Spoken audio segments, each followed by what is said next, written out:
الحمد لله نحمده ونستعينه ونستغفره ونؤمن به ونتوكل عليه ونعوذ بالله من شرور أنفسنا ومن سيئات أعمالنا من يهده الله فلا مضل له ومن يضلله فلا هادي له ونشهد أن لا إله إلا الله وحده لا شريك له ونشهد أن سيدنا محمدا عبده ورسوله ارسلہ بالہدی ودین الحق لیظہرہ علی الدین کلہ وکفی باللہ شہیدا فصلی اللہ علیہ وسلم تسلیما کثیرا کثیرا اما بعد فاعوذ باللہ من الشیطان الرجیم بسم اللہ الرحمن الرحیم یریدون لیطفئوا نور اللہ بافواہہم واللہ متم نورہ ولو کرہ الکافرون هو الذی ارسل رسولہ بالہدی ودین الحق لیظہرہ علی الدین کلہ ولو کرہ المشرکون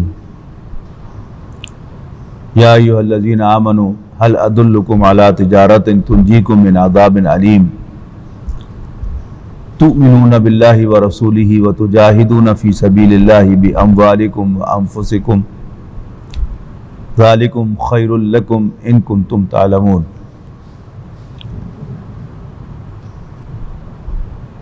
محترم بزرگوں، دوستوں، عزیزوں اور بھائیوں،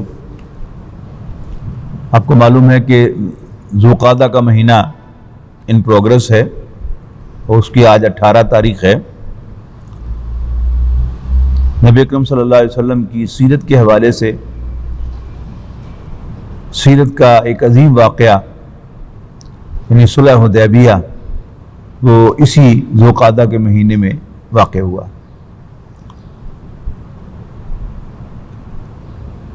نبی اکرم صلی اللہ علیہ وسلم کی عمر جب 40 برس کی تھی تو آپ پر وحی کا آغاز ہوا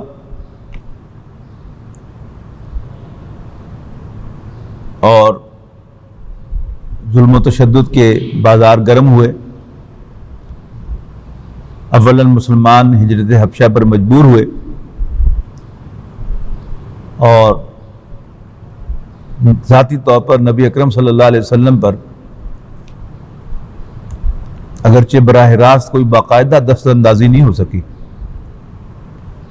انسٹنٹینیس ایکشنز ابو جہل کے کہ اس نے نبی اکرم صلی اللہ علیہ وسلم پر اوہری ڈلوائی، آپ کے گلے میں چادر کا پھندا لگوایا، ایسے واقعات آپ کو ملیں گے،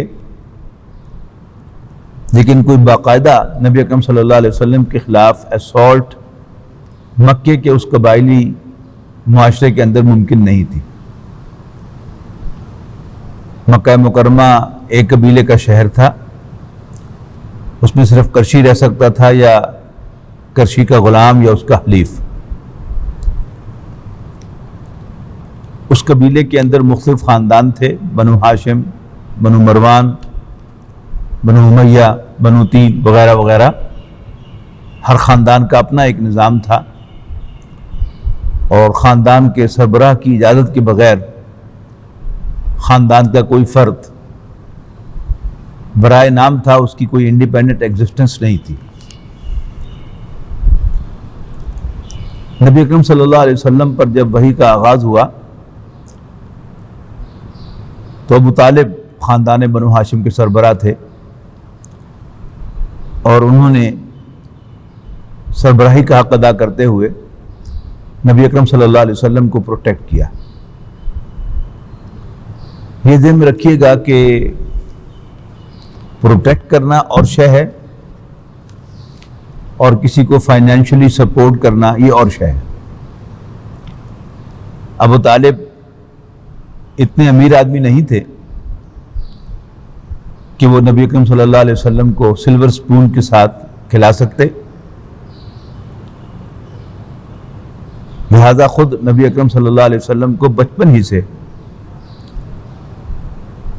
مکے کی اس گرم سرزمین پر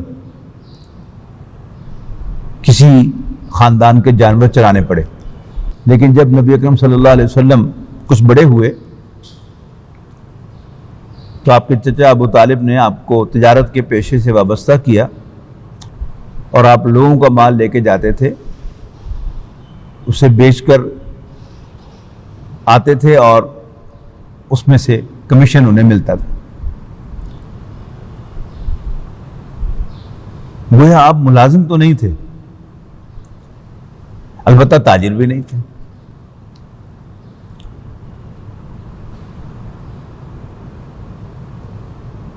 ہوتے ہوتے نوبت نبی اکرم صلی اللہ علیہ وسلم کے مدینہ منورہ کو منتقل ہونے پر آئی۔ نبی اکرم صلی اللہ علیہ وسلم کی مکہ مکرمہ سے مدینہ ہجرت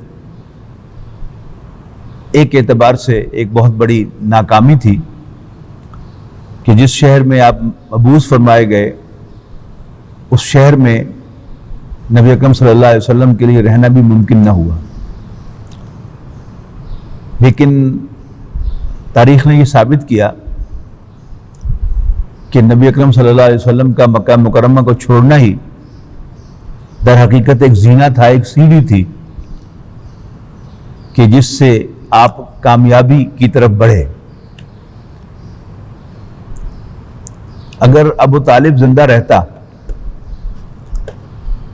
اور وہ اپنی سپورٹ جاری رکھتا نبی اکرم صلی اللہ علیہ وسلم کے لیے، آپ کو پروٹیکٹ کرتے کیے رکھتا، تو وہ سٹیٹس کو مینٹین ہوتا۔ جیسے اس نے قریش کے مقابلے میں ڈٹ کر ایک تنگ گھاٹی کے اندر محصور ہونا پسند کیا، لیکن اس نے قریش کے سامنے سرنڈر نہیں کیا اور نبی اکرم صلی اللہ علیہ وسلم کو قریش کے حوالے نہیں کیا۔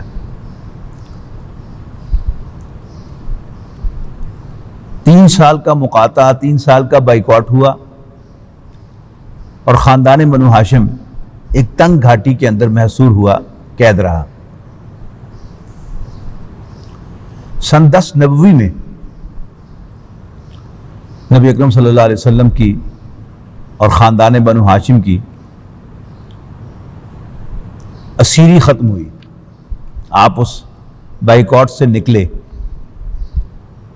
محرم سن 7 نبوی سے لے کر محرم سن 10 نبوی تک یہ بائیکاٹ جاری رہا، شب ابی طالب۔ 10 نبوی میں باہر آنا نصیب ہوا،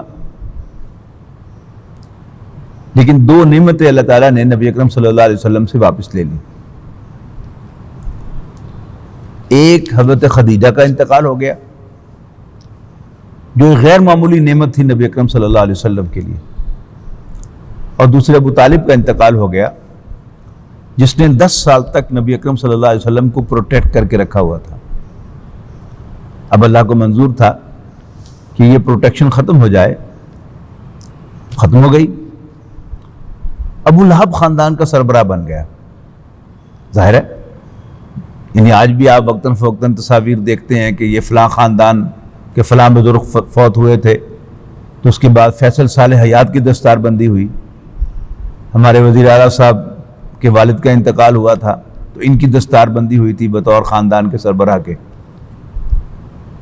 تو وہ نظام کے جو اس وقت تھا اس کے کچھ باقیات ہمیں نظر آتے ہیں، لیکن اس وقت یہ نظام پوری طرح رائج تھا۔ ابو لہب نے موقع پا کر نبی اکرم صلی اللہ علیہ وسلم کو خاندان بنو ہاشم سے نکال دیا۔ آپ سے ایسے یعنی بنو ہاشم کے بڑوں کو دعوت پر بلا کر انہیں کھانا کھلا کر نبی اکرم صلی اللہ علیہ وسلم کو سامنے بلایا اور ان سے کچھ سوال کیے بڑوں کے بارے میں، ابو طالب کے بارے میں، عبد المطلب کے بارے میں، اور کہا کہ دیکھو وہ شخص کہ جو تمہارے بڑوں کو سمجھتا ہے کہ وہ نجات پانے والے نہیں ہیں، تو کیا اسے تمہارے خاندان میں رہنے کا حق حاصل ہے؟ سب نے بریک زبان کہا کہ بالکل نہیں۔ اس نے اعلان کر دیا کہ میں محمد کو صلی اللہ علیہ وسلم ایکسپیل کرتا ہوں خاندان سے، خاندان بنو ہاشم سے باہر نکالتا ہوں۔ اب مکے میں آپ نہیں رہ سکتے تھے، اس لیے کہ مکہ ایک ہی قبیلے کا شہر تھا۔ آپ خاندان بنو ہاشم سے نکالے گئے تو اس کا مطلب یہ تھا کہ آپ گویا قریش سے بھی نکل گئے۔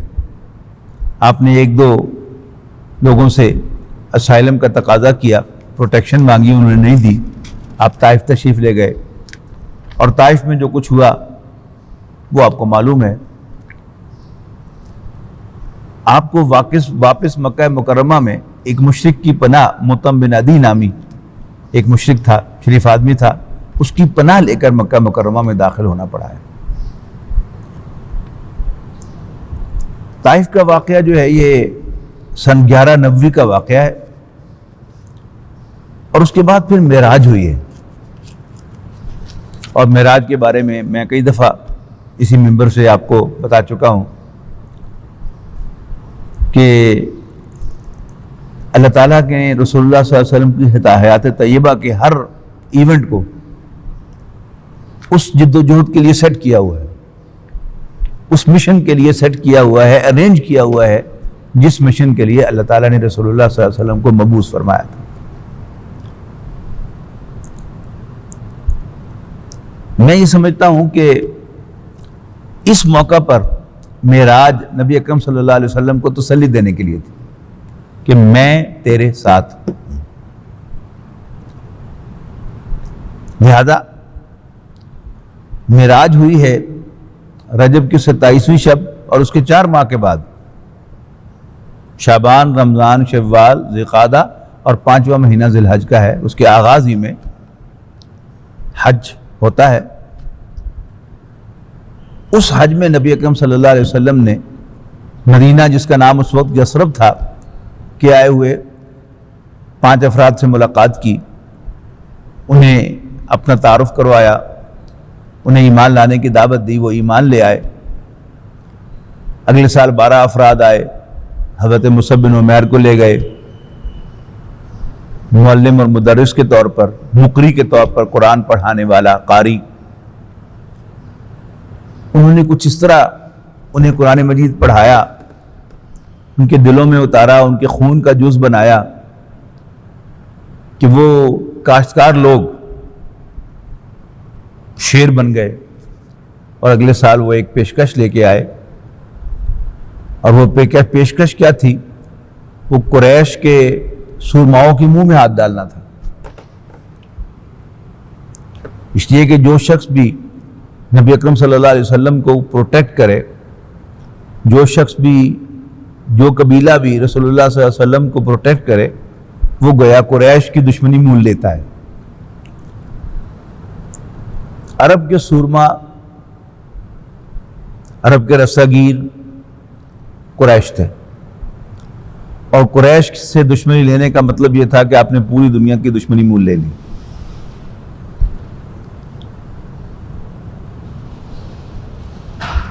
تو نبوت کے 13ویں سال جو حج ہوا ہے، اس میں 75 افراد یثرب سے آئے ہیں، ان میں 3 خواتین بھی تھیں، اور نبی اکرم صلی اللہ علیہ وسلم کے لیے پیشکش لے کے آئے ہیں کہ آپ کے خاندان والوں نے آپ کو ڈسون کر دیا ہے، آئیے ہم آپ کو اڈاپٹ کرتے ہیں، آپ ہمارے پاس تشریف لے آئیں، ہم آپ کی اسی طرح حفاظت کریں گے جیسے اپنے خاندان میں پیدا ہونے والے بچوں کی حفاظت کرتے ہیں۔ ربیع الاول 14 نبوی، یہ نبوت کے 14ویں سال نبی اکرم صلی اللہ علیہ وسلم نے ہجرت فرمائی ہے، اور اس کے 7.5 سال کے بعد مکہ مکرمہ فتح ہو گیا۔ اچھا، یعنی ٹرننگ پوائنٹ رسول اللہ صلی اللہ علیہ وسلم کا وہ طائف کا واقعہ ہے، اور طائف کا واقعہ وہ زیادہ فور فرنٹ پر آیا ہے، اور اس کے پیچھے جو اصل واقعہ تھا وہ نبی اکرم صلی اللہ علیہ وسلم کا خاندان بنو ہاشم سے نکالا جانا تھا، جو ابو لہب نے کیا تھا، جو نبی اکرم صلی اللہ علیہ وسلم کا سگا تایا تھا۔ دوسرا اہم ایونٹ رسول اللہ صلی اللہ علیہ وسلم کی سیرت کا وہ صلح حدیبیہ ہے۔ عام طور پر جب ہم سیرت کا مطالعہ کرتے ہیں یا ٹیکسٹ بک میں جو ہمیں سیرت پڑھائی گئی ہے اس میں جنگوں کے تذکرے ہیں. غزوہ بدر ہے, غزوہ احد ہے, غزوہ خندق ہے, اور پھر صلح حدیبیہ ہے, اس کے بعد فتح مکہ ہے. اسی طرح ٹیکسٹ بک کے اندر مکی زندگی میں ہجرت حبشہ کا تذکرہ ہے, شیب ابی طالب کا تذکرہ ہے, اور پھر ہجرت مدینہ کا تذکرہ ہے. صلح حدیبیہ کو وہ اہمیت نہیں دی جاتی.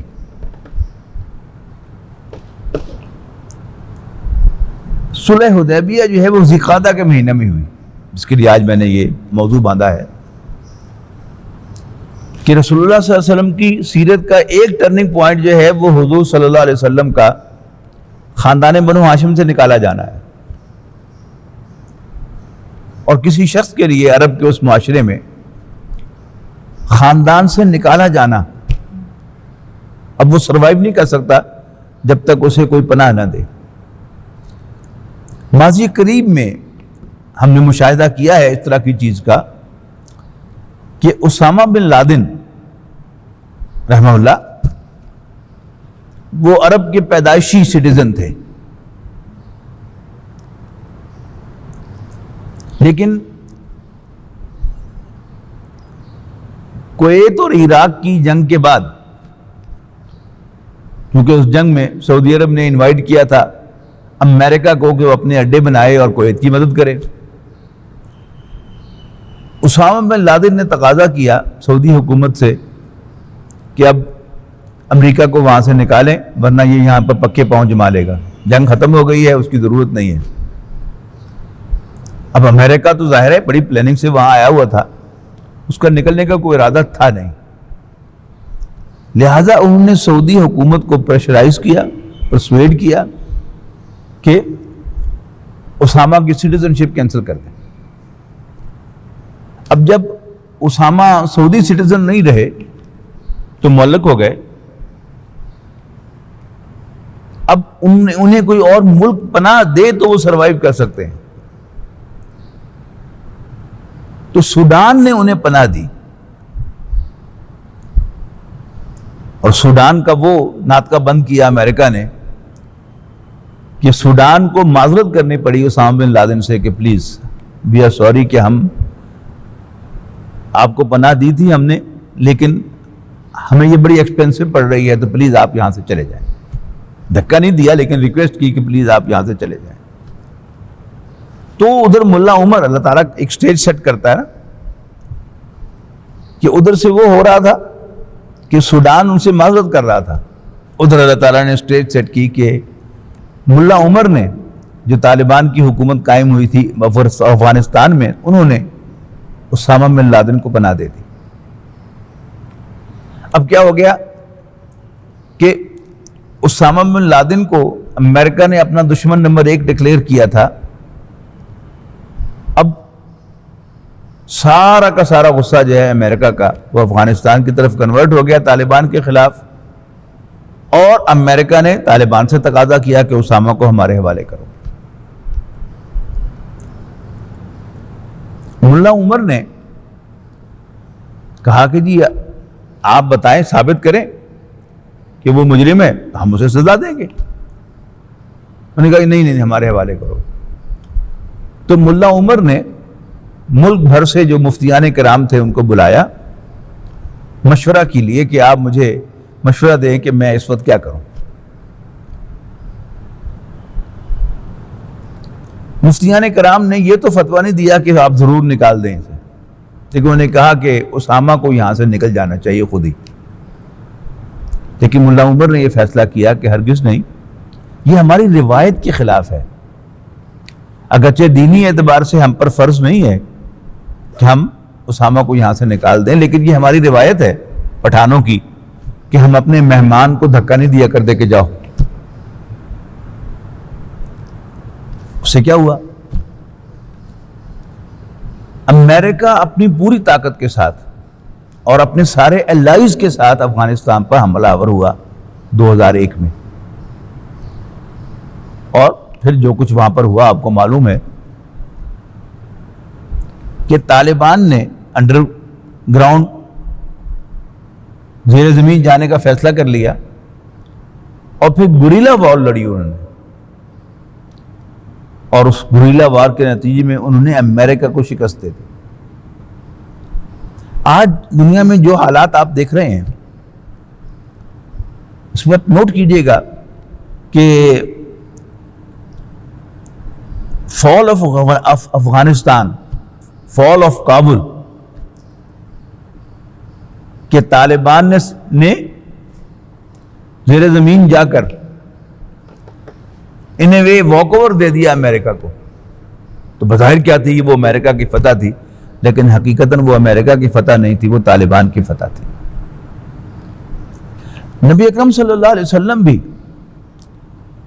خاندان بنو ہاشم سے نکالے گئے، اسی کو اللہ تعالیٰ نے پھر ایک زینہ بنایا کہ آپ مدینہ منورہ پہنچ گئے، اور مدینہ منورہ کی آپ سیرت جو ہے آپ اس کا جائزہ لیں تو رمضان سن 1 ہجری میں، یعنی ہجرت کے ٹھیک 1.5 سال کے بعد غزوہ بدر ہوا ہے۔ اس کے 13 ماہ کے بعد شوال سن 3 ہجری میں غزوہ احد ہوا ہے۔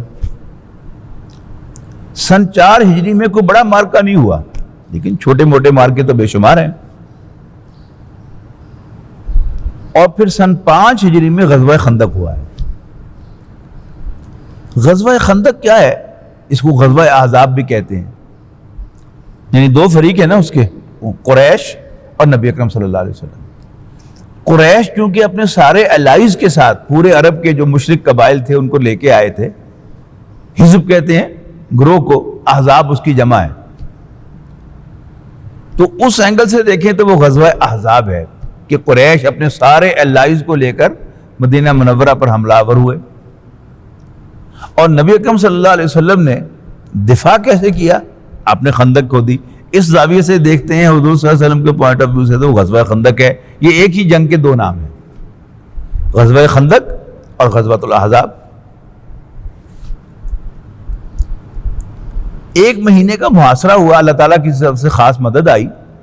آپ اندازہ لگائیے نا کتنی ایکسپینسو وار ہوگی یہ قریش کے لیے، مشرکین کے لیے،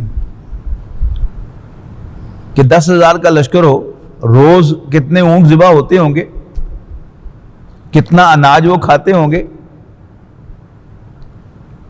یہ سب کچھ ذہن میں رکھیے گا۔ لیکن بہرحال یہ اسی زمین پر یہ واقعہ پیش آیا۔ امریکہ کو افغانستان کی وار کتنی ایکسپینسو پڑی ان ٹرمز آف فائنینسز، اس کا بھی آپ اندازہ لگائیے گا۔ بہرحال ہم اپنی آنکھوں سے دیکھ رہے ہیں کہ امریکہ افغانستان میں شکست کھا چکا ہے، اور بظاہر جو ہے وہ انسان حیران ہو جاتا ہے یہ سوچ کر بھی کہ دنیا کی سپر پاور، بلکہ سپریم پاور، وہ نہتے طالبان کے ہاتھوں شکست کھا گئے۔ نبی اکرم صلی اللہ علیہ وسلم کی سیرت میں کیا ہوا کہ جب قریش چلے گئے، راتوں رات اللہ تعالیٰ کی طرف سے مدد آئی، تیز آندھی آئی، سردیوں کے دن تھے اور مدینہ منورہ میں آپ کو معلوم ہے کہ ٹھنڈ پڑتی ہے، ان کے شامیانے اڑ گئے اور ان کو آگ لگ گئی، اس لیے کہ ظاہر ہے کہ صبح ناشتہ کرنا تھا، کھانا کھانا تھا، اس کے لیے وہ دیگیں چڑھی ہوئی ہوں گی، اور راتوں رات وہ سارا کا سارا جو 10,000 کا لشکر تھا وہ غائب ہو گیا۔ اسی وقت نبی اکرم صلی اللہ علیہ وسلم نے فرمایا کہ یہ لاسٹ موقع تھا کہ کفر ہم پہ چڑھ کے آیا تھا، اب ہم پیش قدمی کریں گے۔ لیکن اس کی تمہید کیا بنی کہ ذی قعدہ کے مہینے میں نبی اکرم صلی اللہ علیہ وسلم نے خواب دیکھا،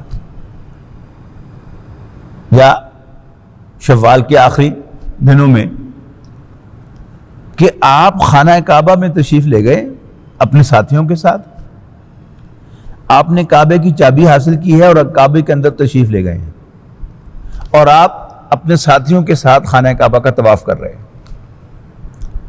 نبی کا خواب جو ہے یہ وہی ہوتا ہے، لہذا نبی اکرم صلی اللہ علیہ وسلم نے اس خواب کی بنیاد پر اعلان کیا کہ آپ عمرہ کرنے کے لیے تشریف لے جائیں گے اور زیادہ سے زیادہ مسلمان آپ کے ساتھ آئیں، جو ارد گرد کے مسلمان قبائل تھے مدینے کے ارد گرد، وہاں پر بھی یہ منادی کرائی گئی، اور ذی قعدہ کے شروع میں نبی اکرم صلی اللہ علیہ وسلم مدینہ منورہ سے نکلے۔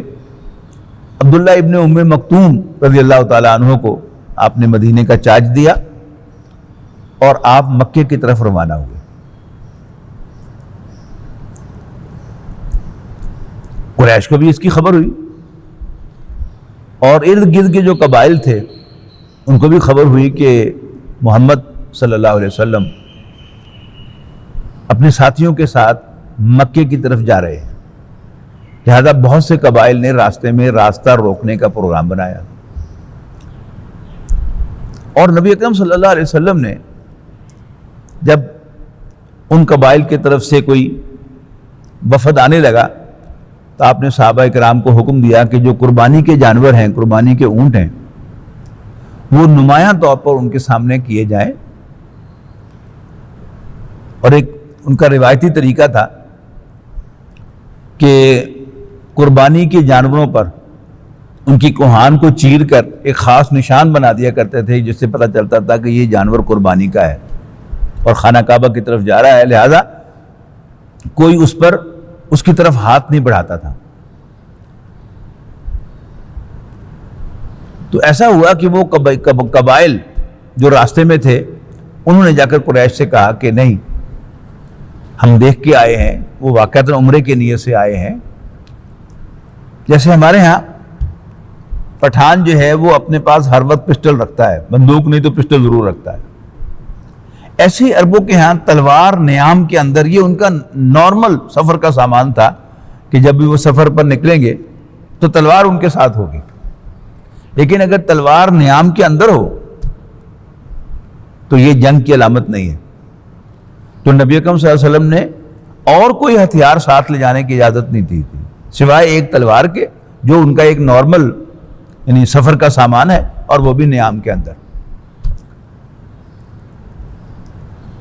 نبی اکرم صلی اللہ علیہ وسلم حدیبیہ کے مقام پر پہنچ کر آپ نے پڑاؤ ڈالا اور طے کیا کہ قریش کو پیغام بھیجا جائے، ان سے جا کر نیگوشیٹ کیا جائے کہ ہم صرف عمرہ کرنے کے لیے آئے ہیں، یعنی اللہ تعالیٰ نے قریش تک ان تمام خبروں کے پہنچنے کا اہتمام تو کر دیا تھا، اور قریش نے اس کو نیگیٹیولی رسپونڈ کیا تھا۔ جب ایک قبیلے نے، ان کے سردار نے جا کر قریش کو کہا کہ ہم دیکھ کے آئے ہیں، ان کا جنگ کا کوئی ارادہ نہیں ہے، صرف عمرہ کرنا چاہتے ہیں، تم ان سے بات تو کر لو، تو قریش نے بہت متکبرانہ انداز میں ریجیکٹ کر دیا کہ ہمیں بات کرنے کی کوئی ضرورت نہیں۔ حدیبیہ کے مقام پر پہنچ کر نبی اکرم صلی اللہ علیہ وسلم نے فیصلہ کیا کہ اب وہ خود قریش کی طرف پیغام بھیجیں کہ ہم عمرہ کرنے کے لیے آئے ہیں، ہمارا جنگ کا کوئی ارادہ نہیں ہے۔ نبی اکرم صلی اللہ علیہ وسلم نے حضرت عمر سے کہا کہ تم جاؤ وہاں پر جا کر نیگوشیٹ کرو۔ حضرت عمر رضی اللہ تعالیٰ عنہ نے دو وجوہات کی بنیاد پر حضرت عثمان کا نام سجیسٹ کیا۔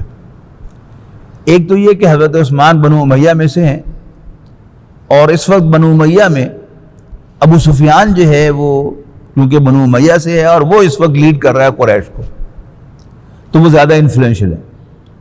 اور دوسری یہ بات بھی انہوں نے کہی، حال ہی میں نے ایک سیرت کی کتاب میں پڑھا ہے کہ حضرت عمر رضی اللہ تعالیٰ عنہ نے رسول اللہ صلی اللہ علیہ وسلم سے یہ بھی کہا کہ عثمان جو ہے یہ وزادار آدمی ہے، ظاہر کھاتے پیتے آدمی تھے، ذرا اچھا لباس پہنتے تھے، ذرا جو اونچی محفلیں ہیں ان میں بیٹھتے تھے۔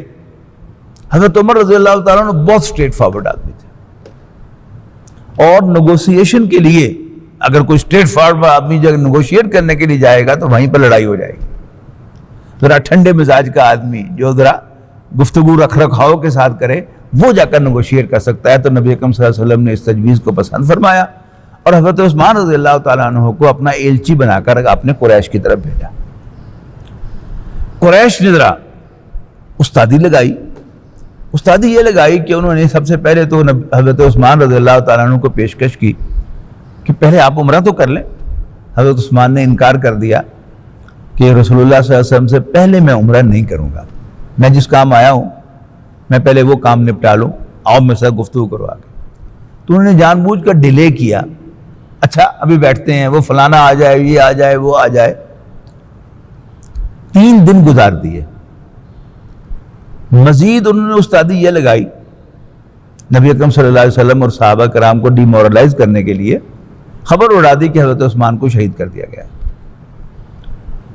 نبی اکرم صلی اللہ علیہ وسلم تک یہ خبر پہنچی تو رسول اللہ صلی اللہ علیہ وسلم نے اس خبر کو بڑا سیریسلی لیا کہ عثمان میرا ایلچی تھا، اور ایمبیسڈر کا قتل جو ہوتا ہے وہ اس ریاست کے خلاف آفینس شمار ہوتا ہے آج بھی. تو عثمان میرا ایلچی تھا، انہوں نے عثمان کو قتل نہیں کیا، انہوں نے مجھ پر دسترازی کی ہے. اور آپ نے صحابہ کرام کی طرف ہاتھ بڑھایا کہ تم میرے ساتھ عہد کرو، میرے ساتھ بیعت کرو کہ تم یہاں مر جاؤ گے، عثمان کے خون کا بدلہ لیے بغیر نہیں جاؤ گے. اور 1400 صحابہ نے رضوان اللہ علیہم اجمعین نبی اکرم صلی اللہ علیہ وسلم پر کے ہاتھ پر موت کی بیعت کی.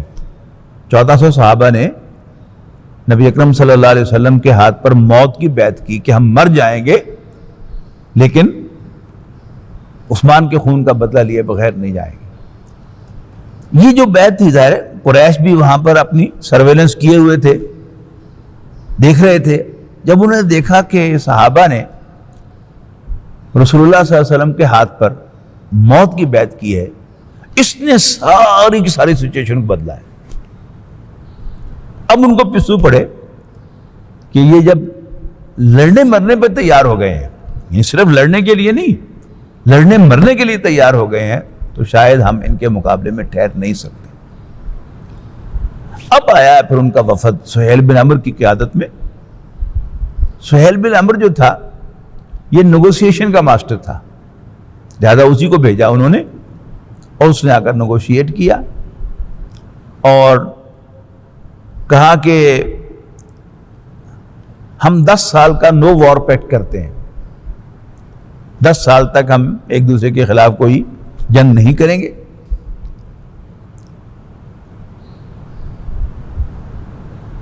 اور بعض زیادتیاں اس میں تھی اس معاہدے میں کہ اس سال آپ عمرہ نہیں کریں گے، آپ بغیر عمرہ کیے واپس جائیں گے.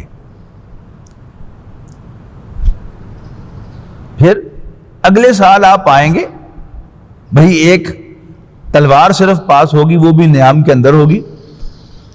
3 دن تک آپ مکے میں قیام کریں گے اور پھر آپ واپس چلے جائیں گے.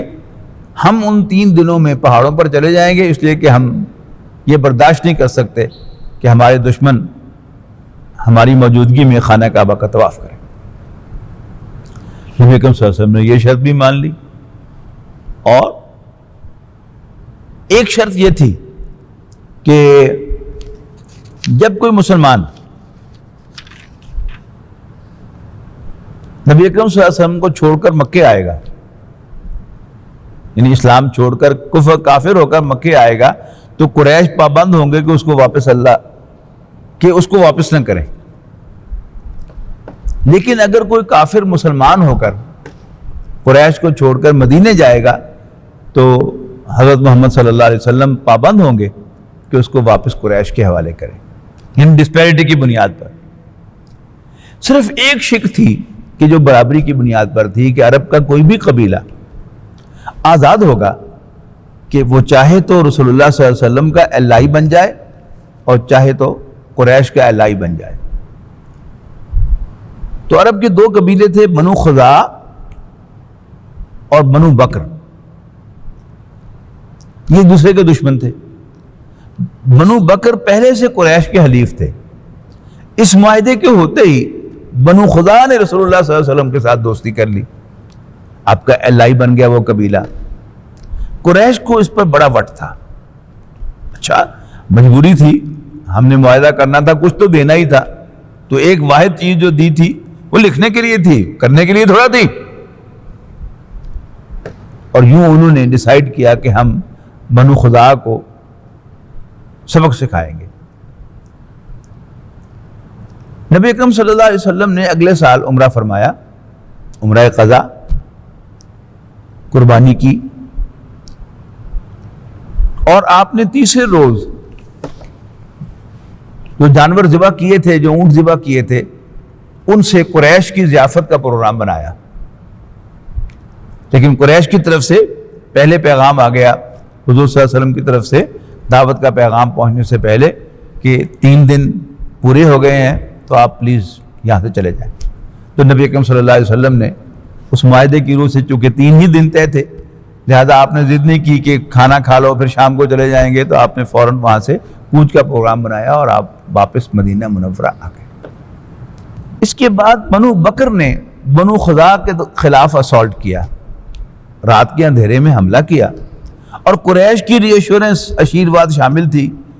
قریش نے ان کی مدد کی، اور بنو خزاع نے پہچان بھی لیا کہ یہ فلاں فلاں لوگ قریش کے بھی ان میں شامل ہیں، اور ان کے کچھ بندے مار دیا.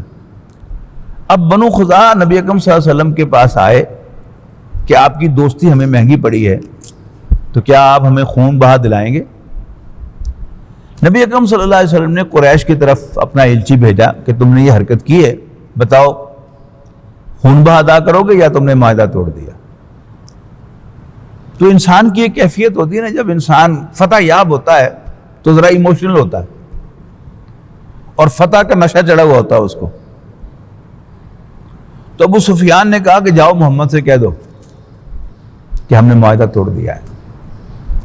ابھی رسول اللہ صلی اللہ علیہ وسلم کے ایلچی واپس مدینہ نہیں پہنچا تھا کہ ابو سفیان کا وہ نشہ اتر گیا، اور اسے محسوس ہوا کہ ہی میڈ اے بلنڈر. ذہن میں رکھیے گا کہ ابو سفیان تاریخ انسانی کے جو بہت بڑے بڑے سیاستدان پیدا ہوئے ہیں ان میں سے ایک ہے. بہت ذہین آدمی، سیاست اس کی گھٹی میں بھری ہوئی تھی، ایک ایک رگ میں سیاست تھی. یعنی مکہ مکرمہ میں جب قریش کے سردار مسلمانوں پر تشدد کرتے تھے تو ابو سفیان انہیں روکتا تھا کہ اس سے وہ عام لوگوں کی ہمدردیاں ون کریں گے اور یہ تمہیں تکلیف دے گا. یہ بڑی دور کی بات ہے. یعنی عام سردار تشدد پر آمادہ ہوتے تھے اور تشدد کرتے تھے، ابو سفیان انہیں روکتا تھا کہ اس طرح وہ لوگوں کی ہمدردیاں ون کریں گے. یہ کیا ہے؟ یہ سمجھداری کی بات ہوتی ہے، لیکن اس موقع پر اس سے حماقت ہوئی. تو ابو سفیان چل کر آیا مکہ مکرمہ سے مدینہ منورہ اس صلح کی تجدید کے لیے، لیکن مدینہ منورہ میں کسی نے اس کی بات ہی نہیں سنی اور وہ واپس چلا گیا. اب یہ واقعہ جو یہ 7 ہجری کا ہے، یاد رکھیے گا، اور 8 ہجری میں رمضان کے اندر مکہ فتح ہو گیا. وہ بات جو سورہ بقرہ میں کہی گئی ہے کہ عسیٰ ان تکرہوا شیئا وہو خیر لکم، کیا عجب کہ کوئی چیز تمہیں ناپسند ہو حالانکہ وہی تمہارے لیے اچھی ہو.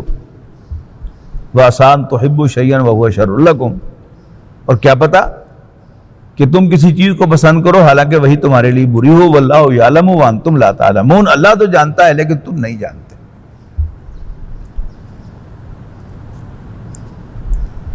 میں نے پہلے بھی عرض کیا تھا کہ کرونا وائرس جو دنیا میں آج پھیلا ہوا ہے، جو بہرحال ایک مصیبت کی شکل اختیار کر گیا ہے، ایک وبا جو ہے وہ ہزاروں نہیں تو لاکھوں نہیں تو ہزاروں لوگوں کی جان لے چکی ہے. بہرحال ایک پریشانی کا عالم ہے جو دنیا کے اندر اس وقت سارا کا سارا پھیلا ہوا ہے، پوری دنیا کو اس نے لپیٹ میں لے رکھا ہے. لیکن ہمیں یقین ہونا چاہیے کہ اگر ہم ایمان پر قائم ہیں اور اپنی ذمہ داریاں ادا کر رہے ہیں تو انشاءاللہ یہ ہمارے لیے اچھی خبر لائے گا، مسلمانوں کے لیے اس میں سے خیر برآمد ہوگا. اور عام دنیا کی زندگی میں بھی ہمارا طرز عمل یہی ہونا چاہیے. ایک صاحب نے بڑی صحیح توجہ دلائی کہ پچھلے کچھ جمعوں سے کچھ انفارمیٹو ہو رہا ہے میرا خطبہ، موٹیویٹو نہیں ہے. تو یہ ساری گفتگو جو ہے جو میں نے سیرت کے حوالے سے کی ہے کہ ذی قعدہ کے مہینے میں ایک عظیم واقعہ صلح حدیبیہ کا پیش آیا تھا. صلح حدیبیہ اپیرنٹلی مسلمانوں کی شکست تھی، نبی اکرم صلی اللہ علیہ وسلم کے لیے ایک سبکی کا معاملہ تھا کہ احرام باندھ کر عمرہ کرنے کے لیے گئے اور عمرہ کیے بغیر واپس آ گئے۔ اور آج بھی ایسے ہی ہے کہ کوئی شخص حج کرنے کے لیے جائے، عمرہ کرنے کے لیے جائے، اور کوئی ایسا معاملہ پیش ہو جائے کہ وہ 9 تاریخ کو عرفات نہ پہنچ سکے، تو ظاہر ہے عرفات تو وہی ہوتا ہے اور اس تاریخ میں ہوتا ہے، اس وقت پر ہوتا ہے، تو اس کا حج تو نہیں ہوتا۔ اس پر جو مایوسی طاری ہوتی ہے اس کو ذہن میں لائیے۔ تو صلح حدیبیہ جو تھی وہ ایک شکست تھی، لیکن قرآن مجید نے اسے فتح مبین قرار دیا، اور واقعتاً وہ فتح مبین ثابت ہوئی۔ اگر ہم اپنی ذمہ داریاں ادا کریں گے کہ پاکستان اللہ تعالیٰ نے ہمیں عطا فرمایا تھا ایک اسلامی طرز زندگی گزارنے کے لیے، جو کہ ہم نے نہیں کیا، آج بھی ہم تائب ہو جائیں، اپنے طرز عمل کو درست کر لیں، اس سرزمین پر ہم اللہ کے دین کو قائم کرنے کے لیے، رائج کرنے کے لیے اپنا تن من دھن لگائیں، جیسے نبی اکرم صلی اللہ علیہ وسلم نے مکی زندگی میں قرآن مجید فذکر بالقرآن من یخاف وعید، ہر اس شخص کو آپ نصیحت کیجئے قرآن مجید کے ذریعے جو میری ڈانٹ سے ڈرتا ہے۔ آپ نے یہ کام جاری رکھا، اللہ تعالیٰ نے راستہ کھولا، تو ہمیں اپنی ذاتی زندگی میں اللہ تعالیٰ کی طرف رجوع کرنا چاہیے، اللہ تعالیٰ سے معافی مانگنی چاہیے، اور اجتماعی طور پر بھی ہمیں رجوع کرنا چاہیے، اور یہ ملک جو ہم نے اسلام کے لیے حاصل کیا ہے اس پر اسلام کے نفاذ کے لیے جد و جہد کرنی چاہیے۔ جبکہ بالفعل کیا ہے، یہاں پر اسلام کے خلاف کام کرنے جو ہے وہ آسان ہے، اور سود جو ہے وہ اس طرح پھیلا دیا گیا ہے اس کا نظام، بینکاری کا نظام، کہ اس سے اب نکلنا ہی مشکل نظر آ رہا ہے۔ لیکن کیا جب اللہ تعالیٰ کو راستہ نکالے، کام تو بنانے والا اللہ تعالیٰ ہے، میرا اور آپ کا کام محنت کرنا ہے، کوشش کرنا ہے کہ ہم اس پاکستان کو اللہ کے دین کا گہوارہ بنائیں، یہاں پر اسلام کا نفاذ ہو، کہ آج جب پھر یہی پوری دنیا کے لیے اسلام کے غلبے کا ذریعہ بن جائے۔ اقول قولی ھذا واستغفر اللہ لی ولکم ولسائر المسلمین والمسلمات۔ جو حضرات گھر میں خطاب سن رہے ہیں وہ جلدی سے سنت ادا کر لیں اور پھر مسجد میں تشریف لے آئیں، 1:50 پر انشاءاللہ دوسری اذان ہوگی، پھر عربی خطبہ ہوگا اور نماز ادا کی جائے گی۔